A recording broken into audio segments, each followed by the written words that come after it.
السلام علیکم every one, دس از می عائشہ انور۔ کہ کبھی آپ نے نوٹس کیا ہے لائف میں سب کچھ نارمل ہے، پھر بھی دل کے اندر ایک عجیب سی ہیوینس فیل ہوتی ہے۔ فیوچر کو لے کر ٹینشن، اپنی پرابلمس کو لے کر اسٹریس، کبھی اپنی مسٹیکس کا ریگریٹ، اور کبھی بس ایک سکون کی ضرورت ہوتی ہے۔ لیکن کیا آپ جانتے ہیں شاید جس سکون کا ہم دنیا میں سرچ کر رہے ہیں اس کی بگننگ صرف ایک لفظ سے ہو سکتی ہے، اور وہ ہے استغفار۔ میں یہ صرف کہہ نہیں رہی ہوں، I have personally experience this.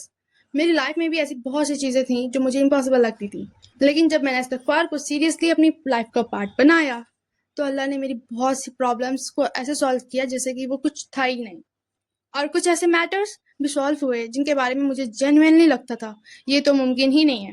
صرف استغفار کے بارے میں بات نہیں کروں گی، میں آپ کو بتاؤں گی کہ میرے لیے استغفار کیسے ایک لائف چینجنگ ہیبٹ بنا۔ سب سے پہلے سمجھتے ہیں استغفار ایکچولی ہوتا کیا ہے۔ جب ہم کہتے ہیں استغفار تو ہم اللہ سے فارگیونیس مانگ رہے ہوتے ہیں، لیکن میرے لیے استغفار کا مطلب صرف فارگیونیس مانگنا نہیں، it is about coming back to Allah. جب لائف میں سب کچھ کنفیوزنگ ہو، جب سمجھ نہ آئے کہ کیا کرنا ہے، نہ کر پائے، تب اللہ کے سامنے سب کہہ دینا، یا اللہ مجھ سے مسٹیکس ہوتی ہیں، یا اللہ مجھے معاف کر دے، یا اللہ مجھے اپنے قریب کر دے، کیونکہ ہم انسان ہیں، ہم سے مسٹیکس ہوتی ہیں اور ہوتی رہیں گی۔ کبھی ہم سے غلط ڈیسیجنس ہوتے ہیں، کبھی کسی کا دل ہرٹ ہو جاتا ہے، میں آپ کو اپنی ایک پرسنل بات بتانا چاہتی ہوں۔ میری لائف میں بھی بہت سی پرابلمس تھیں، کچھ چیزیں ایسی تھیں جن کے لیے میں بہت ٹرائی کر رہی تھی، لیکن کوئی وے نظر ہی نہیں آ رہا تھا۔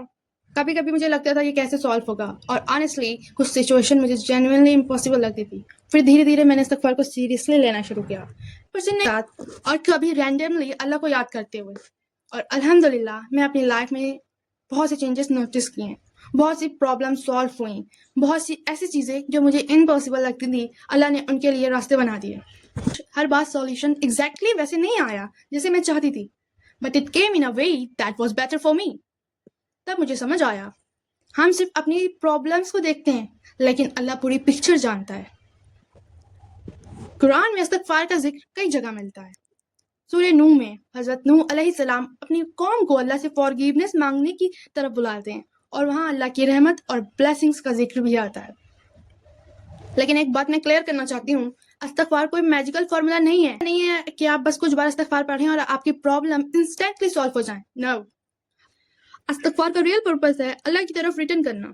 کبھی اللہ سچویشن چینج کرتا ہے، اور کبھی اللہ ہمیں سچویشن ہینڈل کرنے کے لیے چینج کرتا ہے۔ کبھی پرابلمس ختم ہوتی ہیں اور کبھی ہمیں اس پرابلم کے بیچ میں صبر دے دیتا ہے۔ کبھی کوئی ڈور بند ہوتا ہے اور پھر ایک ایسا ڈور اوپن ہوتا ہے جس کے بارے میں ہمیں کبھی امیجن کریں۔ رات کا وقت ہے، سب سو رہے ہیں، اور آپ اپنے تھاٹس کے ساتھ الون ہوں، فیوچر کا ٹینشن، فیملی کی پرابلم، اپنی مسٹیکس، اور سمجھ نہیں آ رہا ہے کس سے بات کریں۔ ایسے ٹائم پر ایک بار فون سائڈ میں رکھو اور وضو کرو، تھوڑی دیر کوئٹلی بیٹھو اور اللہ سے بات کرو اپنی لینگویج میں، اپنے ورڈز میں، اور کہو یا اللہ میرے دل کا حال تو جانتا ہے، یا اللہ مجھے معاف کر دے، یا اللہ مجھے اپنے قریب کر لے، میرے لیے بیسٹ ہے وہ میرے لیے آسان کر دے۔ اور پھر استغفار۔ کبھی ہمیں آنسر نہیں چاہیے ہوتا، ہمیں بس پیس چاہیے ہوتا، سکون چاہیے ہوتا۔ سکون دنیا کی کسی بھی چیز سے پرماننٹ نہیں مل سکتے۔ ریئل پیس کمز فرام اللہ۔ آپ نے دیکھا ہی ہوگا کہ کتنے لوگ یہی بتاتے ہیں استغفار استغفار، کیونکہ ہے بہت پاورفل ہے، بہت پاورفل دعا ہے۔ آپ سچی ایک بار اپنی لائف کا پارٹ بنا کر استغفار دیکھیں، اللہ کی چینجز رحمت کے نظر آنے دروازے لگیں گے کھولتا ہے۔ آپ کو۔ پلیز